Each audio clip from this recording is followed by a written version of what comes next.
নমস্কার, কৃষ্ণগঞ্জ এমপিএসসি সকলকে স্বাগত জানাই। আনন্দমা গুরুকুলে সেকেন্ড টার্ম এক্সাম 2023-এ কেজি 2 এর ইংলিশ কোশ্চেন কিরকম ছিল সেটা নিয়ে একটু বিস্তারিত আলোচনা করব।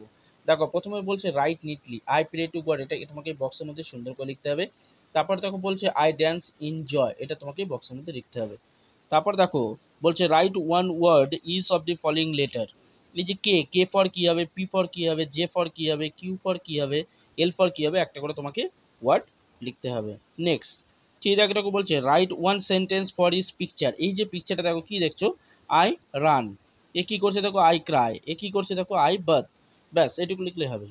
Arrange the letter to make word, এটাকে সাজিয়ে তোমাকে ওয়ার্ড বানাতে হবে। দেখো এটাকে সাজালে তোমার কি হয়? এটা করলে হবে অনিয়ন, এটা করলে কি হবে? এটা হবে মাঙ্কি। এইভাবে তোমাকে ওয়ার্ডগুলো সাজাতে হবে। তারপর দেখো রয়েছে বলছে fill in the blanks complete word, এটা তোমাকে কমপ্লিট ওয়ার্ড তৈরি করতে হবে।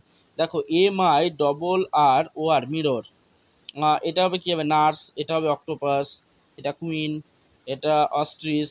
এটা হবে র্যাবিট। এভাবে তোমাকে শূন্যস্থানগুলো কমপ্লিট করতে হবে। তারপর দেখো বলছে write two similar sounding word for each of the following sentence.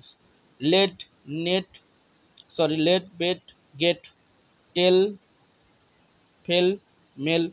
এভাবে তোমাকে সিমিলার সাউন্ডিং ওয়ার্ড করতে হবে। এগুলো সব তোমাদের বইতেই রয়েছে, বইয়ের থেকে তোমাকে এগুলো কমপ্লিট করতে হবে। তারপর দেখো রয়েছে রিসাইড ওয়ান ইংলিশ রাইম। তোমাদের ইংলিশ রাইম বই থেকে যে কোনো একটা রাইম সুন্দর করে তোমাকে মুখস্থ করে বলতে হবে। Say the name of 3 kinds of fruit and flower, তিনটে ফল এবং তিনটি ফুলের নাম বলতে হবে তোমাকে সুন্দর করে। এই গেল তোমাদের 2023 সালের ইংলিশ কোশ্চেন কেজি 2 এর।